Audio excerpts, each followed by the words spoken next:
terulang di banyak surah, terulang berkali-kali.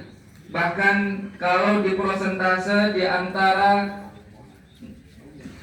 25 nabi yang Allah sebutkan dalam Al-Quran, yang paling banyak dikisahkan adalah kisahnya Nabiullah Musa alaihi salam. Karena miripnya kondisi umatnya dengan umatnya Nabi Muhammad Sallallahu Alaihi Wasallam. Di antara hikmahnya yang disebut oleh para ulama agar kita banyak belajar. Umat Nabi Muhammad yang datang belakangan ini harus banyak belajar dari kisah umatnya Nabi Musa alaihi salam. Meskipun kisah yang disebutkan Allah tentang Nabi Musa sangat banyak, bukan berarti Nabi Musa lebih utama daripada Nabi Muhammad Sallallahu Alaihi Wasallam. Secara kebetulan Bapak Ibu, tadi yang sama-sama kita baca yang dipimpin oleh Ustaz Kumu adalah surah Al-Insyirah. Alam nashrah laka sadrak. Di satu surah yang sangat mulia. Kata Imam Syafi'i, lauma anzalallahu suratan illa hadhihi surah lakafatu.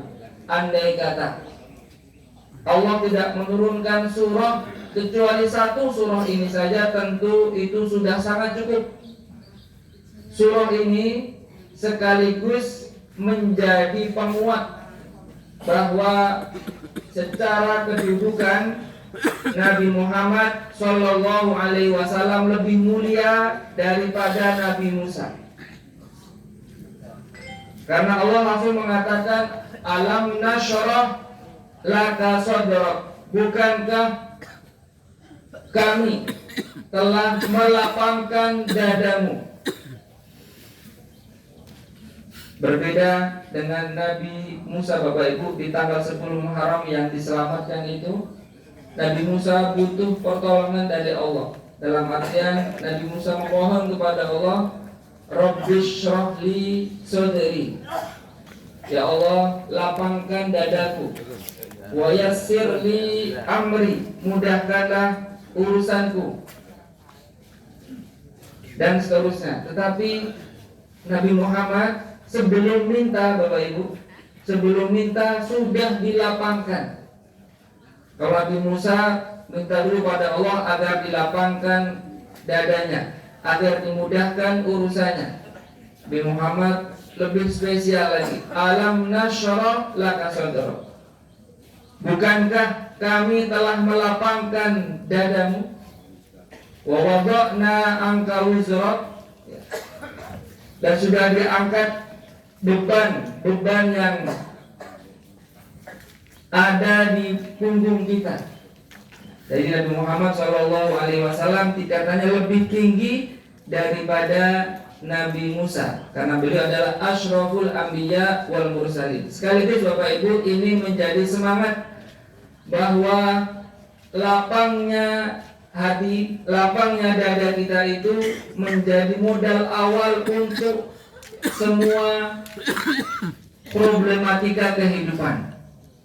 Nabi Musa yang diminta untuk berdakwah kepada Fir'aun, mohon kepada Allah agar dilapangkan hatinya.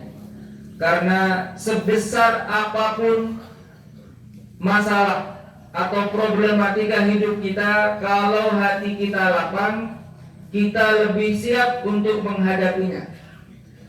Sebaliknya Bapak Ibu, sekecil apapun masalah, tapi kalau hati kita sempit, rasanya dunia ini runtuh, rasanya dunia ini gelap, karena hati kita yang tidak siap untuk menghadapi. Maka pentingnya kita memohon kepada Allah agar diberikan kelapangan hati. Dan itu Bapak Ibu terjadi di tanggal 10 Muharram, ketika Nabi Musa alaihissalam diselamatkan oleh Allah Subhanahu wa taala dari Firaun. Kemudian juga secara singkat bahwa Nabi Muhammad SAW dijelaskan tentang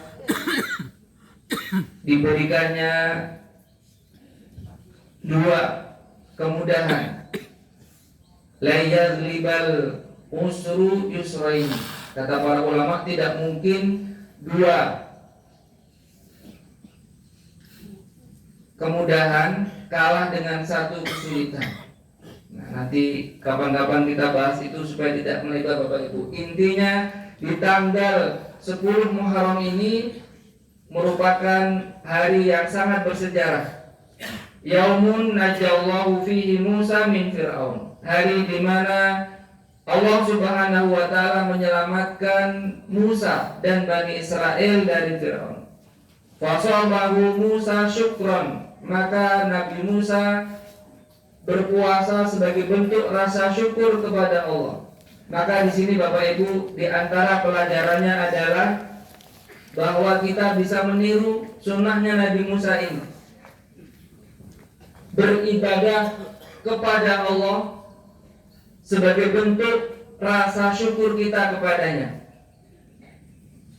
Dan disebutkan Nabi Musa beribadah dengan berpuasa, atau yang disebutkan tentang Nabi Muhammad juga beliau sholat malam hatta tatawaram qadamahu, dan hatta tatafattor qadamahu, sampai kakinya bengkak-bengkak.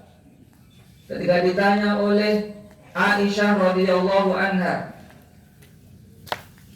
kenapa Anda masih sedemikian wahai Rasulullah? Bukankah Allah telah mengampuni dosa Anda yang lalu dan yang akan datang? Maka jawaban beliau adalah afala akunu abdan syakura. Apa tidak selayaknya, apa tidak pantas kalau aku ingin menjadi hamba Allah yang bersyukur. Jadi bersyukur dengan cara meningkatkan ibadahnya. Kalau yang disebutkan tentang Nabi Musa, beliau berpuasa. Yang disebutkan Nabi Muhammad, beliau sholat malam. Dan itu disebutkan tentang bulan ini. Afdalus siyam ba'da Ramadan Syahrullahil Muharram. Seutama puasa setelah puasa Ramadan adalah puasa di bulannya Allah, yaitu bulan Muharram. Wa afdalus shalah ba'dal faridah qiyamul lail. Seutama sholat setelah sholat yang fardu adalah qiyamul lail. Dan ini dua ibadah besar yang para nabi menggunakannya sebagai bentuk rasa syukur kepada Allah Subhanahu wa taala. Dan khususnya Bapak Ibu, di tanggal 10 Muharram ini kita sangat dianjurkan untuk mengikuti sunnahnya Nabi Musa yang dilanjutkan oleh Rasulullah Sallallahu Alaihi Wasallam. Bahkan dahulu puasa ini merupakan puasa wajib puasa 10 Muharram. Tetapi setelah turun perintah puasa wajib di bulan Ramadan, maka berubah. Yang tadinya 10 Muharram ini wajib, maka menjadi sunnah. Yang wajib hanya puasa Ramadan saja bagi umat Islam. Tapi dahulu puasa ini pernah diwajibkan. Betapa 10 Muharram ini merupakan hari yang sangat luar biasa, di mana Allah Subhanahu wa taala menyelamatkan para nabinya. Tetapi Bapak Ibu sekalian yang kami hormati, a'azani Allah wa iyyakum, erat sekali peristiwa bulan Muharram ini dengan keyakinan kita kepada Allah Subhanahu wa taala. Kalau kita lihat dalam urutan penempatan bulan, maka bulan Muharram ini terletak di awal tahun Dan ini merupakan salah satu dari 4 bulan yang dimuliakan oleh Allah. Urutannya sangat indah. Di awal tahun Allah tempatkan bulan ke-1, bulan Muharram. Di pertengahan tahun Allah tempatkan bulan ke-7, bulan Rajab sebagai bulan yang mulia. Dan di akhir tahun Allah tempatkan 2 bulan terakhir, yaitu bulan yang ke-11 dan 12, Dzulqa'dah dan Dzulhijjah, sebagai bulan yang dimuliakan oleh Allah. Jadi seakan-akan ini menjadi isyarat bagi umat Islam agar senantiasa terjaga dalam ketaatan. Awal tahun sudah bertemu dengan bulan mulia, memaksimalkan ibadah-ibadah yang agung di dalamnya. Pertengahan tahun pun demikian, andaikan kita terluput, dikejar di tengah tahun, andaikan itu masih terluput lagi, masih disediakan 2 bulan terakhir di setiap akhir tahun. Sehingga umat Islam senantiasa dalam posisi semangat untuk mengejar kebaikan. Namanya saja bulan Muharram, Syahrullah, Siyamu Syahrillahil Muharram. Puasa yang paling utama adalah puasa di bulannya Allah. Tidak main-main Bapak Ibu. Allah menyebutkan, menempelkan namanya yang mulia di bulan ini. Anna idhafatahu ilallah tadullu ala syarafihi wa fadlihi. Digabungkan nama Allah pada bulan ini menunjukkan tentang keutamaan dan kemuliaannya. Kalau kita lihat Bapak Ibu dalam Al-Quran, Allah menyebutkan banyak hal yang ditempelkan nama beliau. Misalkan Muhammadun Rasulullah, berarti ini Rasul yang sangat mulia. Atau fi buyutillah, Baitullah, berarti ini rumah yang sangat istimewa karena rumahnya Allah Subhanahu wa taala. Atau naqatullah, untanya Allah, untanya Nabi Soleh misalkan. Atau berbagai macam hal apapun yang dikaitkan dengan Allah. Maka Syahrullah, yaitu bulan Muharram ini adalah bulan yang dimuliakan. Karenanya Bapak Ibu, banyak di antara kita yang mungkin beranggapan bahwa di bulan Muharram ini pahala dilipatkan dan dosa juga dilipatkan. Padahal yang dilipatkan itu adalah keutamaan. Karena ini bulan yang mulia, maka beramal kebaikan di bulan yang mulia juga berlipat. Man jaa bil hasanati falahu asyru amsalihah. Siapa yang melakukan kebaikan, maka minimal akan dilipatkan 10 kali lipat. Wa man jaa bis sayyiati fala yujza illa mislaha. Tetapi siapa yang melakukan keburukan tidak akan dibalas kecuali dengan semisal. Maka para ulama menyebutkan yang berlipat itu bukan jumlahnya, kalau itu perbuatan dosa dan kesalahan. Jumlahnya sama. Kalau satu dosa ya terhitung satu, tetapi bobotnya yang berlebih. Karena dosa tersebut dilakukan di bulan yang dimuliakan oleh Allah Subhanahu wa taala. Fala tadlimu fihinna anfusakum. Maka jangan kalian melakukan kezaliman, jangan lakukan perbuatan dosa. Di bulan Muharram adalah bulan pertama ya, dalam bilangan tahun Hijriah. Meskipun hijrahnya Nabi Muhammad bukan di bulan Muharram, Bapak Ibu. Dulu Bapak Ibu pernah mendengar langsung dari pakarnya sejarah Islam, guru kita bersama Ustaz Ridwan Hamidi, beliau menjelaskan bahwa hijrahnya Nabi bukan di bulan Muharram, tetapi hijrahnya di bulan Safar, di hari Kamis malam Jumat tanggal 27 Safar. Kemudian sampai di kota Madinah di hari Senin tanggal 12 Rabiul Awal tahun 14 kenabian.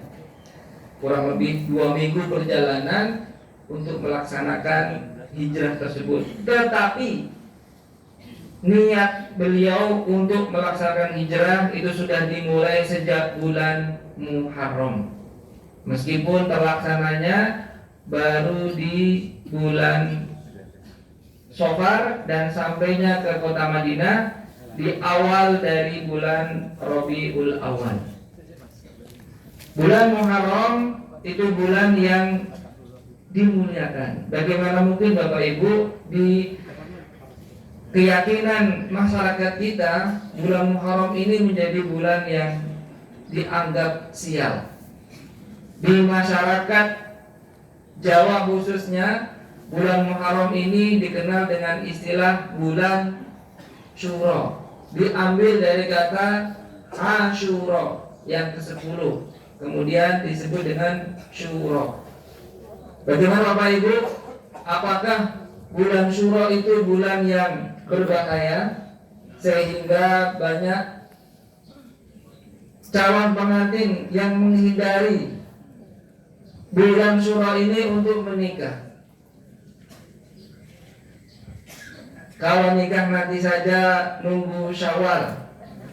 Kalau mau Syawal kelamaan Bapak Ibu, keburu diambil orang jodohnya.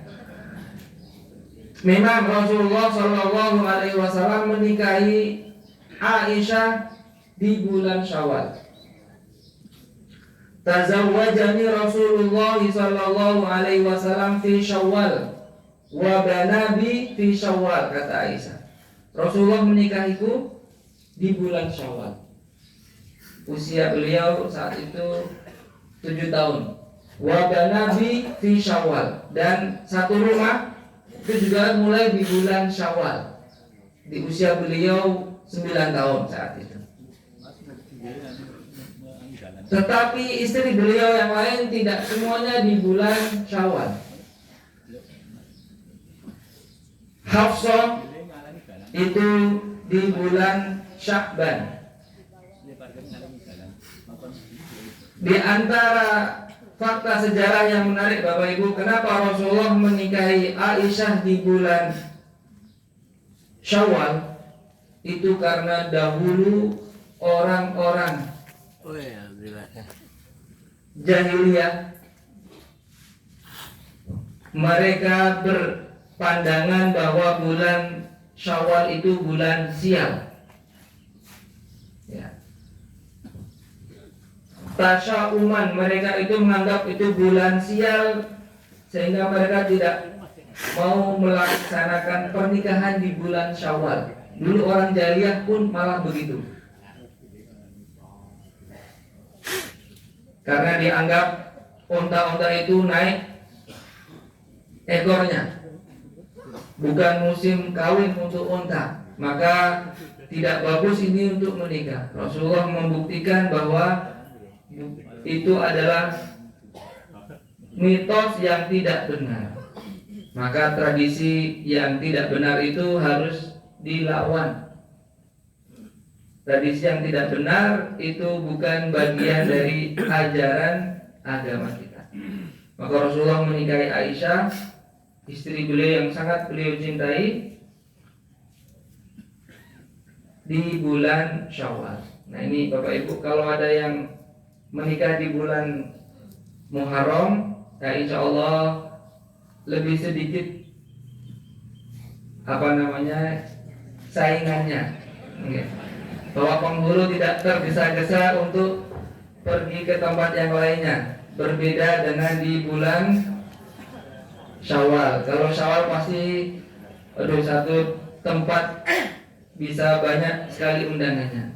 Ini diantara akidah yang harus kita perbaiki Bapak Ibu. Bagaimana mungkin bulan yang dimuliakan Allah justru kita malah takut. Ini bulan yang mulia, bulan baik. Jadi ibadah menjadi utama, lebih-lebih ibadah yang disunahkan, terutama adalah puasa. Maka Bapak Ibu, perbanyak puasa di bulan ini. Kalau bisa, paling tidak adalah puasa di tanggal 10.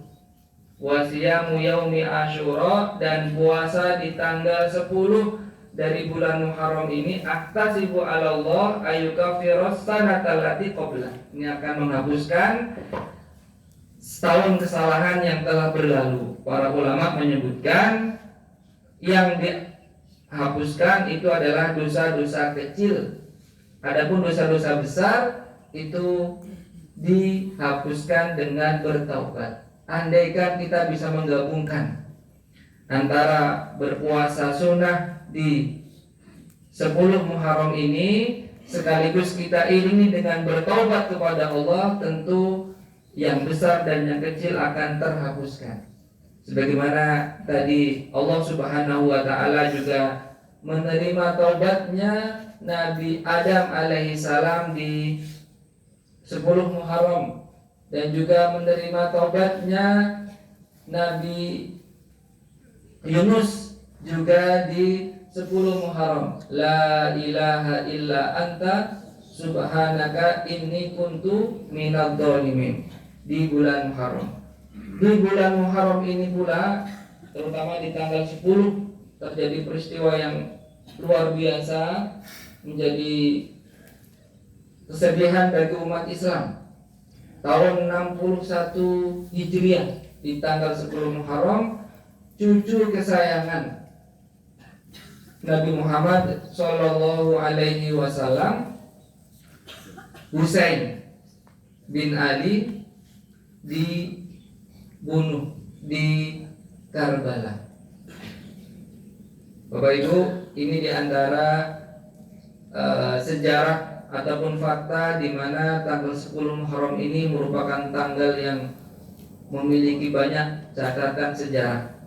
Ada sebagian kelompok yang mereka sangat berduka dengan kejadian tersebut, sehingga mereka menyayat-nyayat tubuhnya sebagai bentuk empati terhadap cucu kesayangan Rasulullah Shallallahu Alaihi Wasallam ini. Ada pula kelompok yang sebaliknya, mereka bersuka cita merayakan 10 Muharram tersebut dengan pesta pora yang luar biasa. Maka umat Islam kita diajukan pertengahan. Kita ikut bersedih karena Husain bin Ali adalah cucu kesayangan Rasulullah Shallallahu Alaihi Wasallam. Ini adiknya Hasan, Pak. Ada yang mengira itu kembar, tapi ini tidak kembar. Hanya beda tahun, berdekatan tahunnya, sehingga unda-undi seperti kembar ketika besar. Kalau cuma jarak setahun, itu nanti kalau besarnya seperti kembar, sama-sama laki-laki. Karena awalnya Rasulullah Shallallahu Alaihi Wasallam itu sudah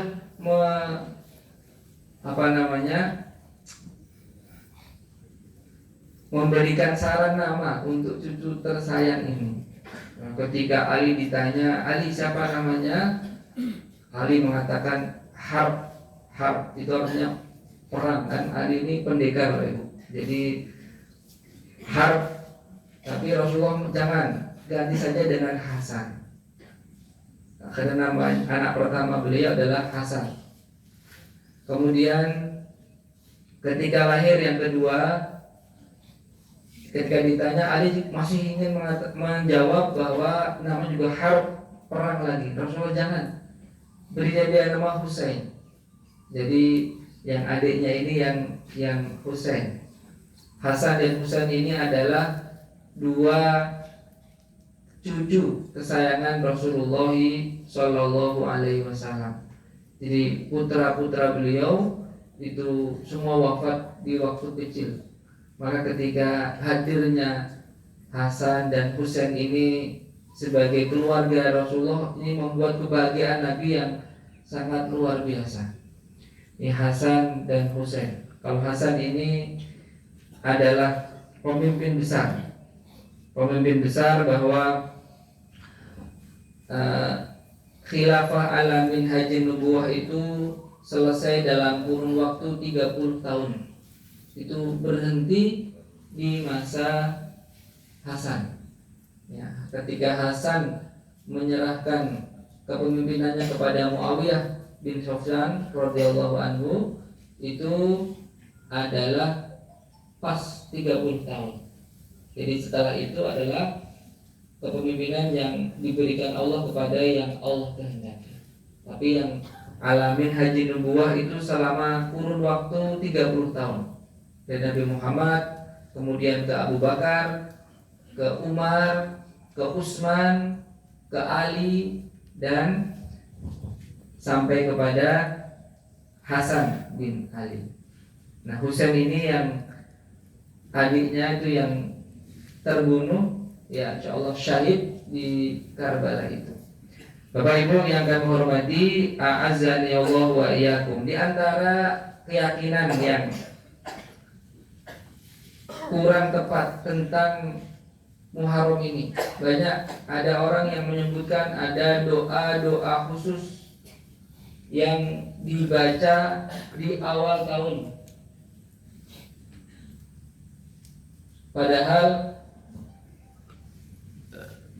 semua tahun itu baik. Tidak disebutkan satu hadis sahih pun yang menyebutkan tentang doa awal tahun. Yang ada itu doa awal bulan. Allahumma ahillahu alaina bil amni wal iman wasilmi wal islam. Itu adalah doa ketika melihat hilal atau awal bulan. Dan dua-duanya Bapak Ibu, baik perhitungan dengan menggunakan matahari atau dengan peredaran bulan, dua-duanya merupakan tanda-tanda kekuasaan Allah Subhanahu wa Ta'ala. Ada ibadah-ibadah yang Allah sebutkan ini diambil dari peredaran bulan. Ada juga yang diambil dari peredaran matahari. Seperti sholat itu kan dari peredaran matahari. Kalau puasa kita dari peredaran bulan. Dua-duanya diakomodir oleh Al-Quran. Maka indahnya Al-Quran ketika menyebutkan tentang berapa lama Bapak Ibu Ashabul Kahfi itu tinggal di dalam gua. Itu Allah menyebutkan wala bisu fi kahfihim salasa mi'ati sinin wazdadu tis'a.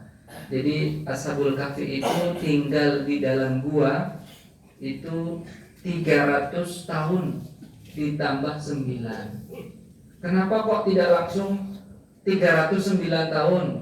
Tapi kenapa kok menyebutkannya 300 tahun ditambah 9 tahun? Rupa-rupanya ini menurut para mufassir itu untuk mengakomodir dua perhitungan itu. Kalau perhitungan menggunakan peredaran matahari, maka hitungannya adalah 300 tahun. Tapi kalau menggunakan perhitungan sesuai peredaran bulan, maka 309 tahun. Jadi kalau Nabi Muhammad usianya 63 tahun, itu hitungan Hijriyah. Secara perhitungan Komariah, perhitungan peredaran rembulan. Tapi kalau peredaran matahari, ya berarti kurang lebih 60 tahun. Wallahu a'lam bishawab. Demikian Bapak Ibu singkat yang bisa kita sampaikan. Mudah-mudahan sedikit ini bisa menambah keyakinan kita kepada Allah tentang bulan yang mulia ini. Wassallallahu ala nabiyyina Muhammad. Wassalamualaikum warahmatullahi wabarakatuh. Saya ucapkan jazakumullah khairan kepada Ustaz Anwar Rahman pencerahan kita semuanya, ilmu yang diberikan kepada kita semuanya. Ini Bapak Ibu rahimakumullah, kita lanjutkan dengan sesi tanya jawab. Monggo yang mau bertanya kami persilahkan. Sebelumnya saya umumkan, mohon maaf ini mobil Avanza hitam AP 1966 PR belum digeser mobilnya, benar kalau ada ya. AP 1966 PR mohon digeser kalau belum digeser. Ya Bapak, Ibu, Bapak yang mau bertanya silahkan.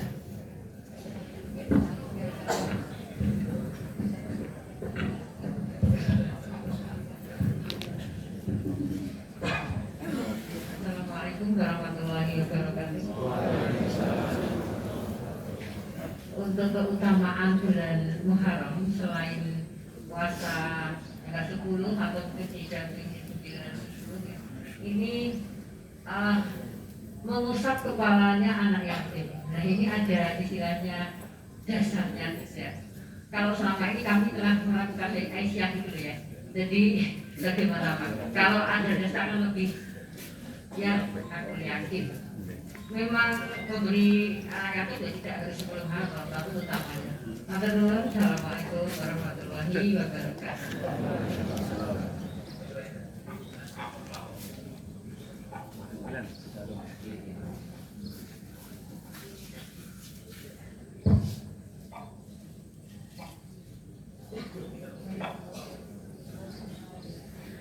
Assalamualaikum warahmatullahi wabarakatuh. Nyun bahasanya siapa? Bahasa Jawa saja ya Pak. Nah, kita dulu badhe suwunaken pirsa menika kalau mau Bapak ketika kecoa Hasan menika dibunuh dengan siapa tuh Pak yang membunuh kok? Itu dibunuh itu tadi siapa? Demikian saja. Assalamualaikum warahmatullahi wabarakatuh.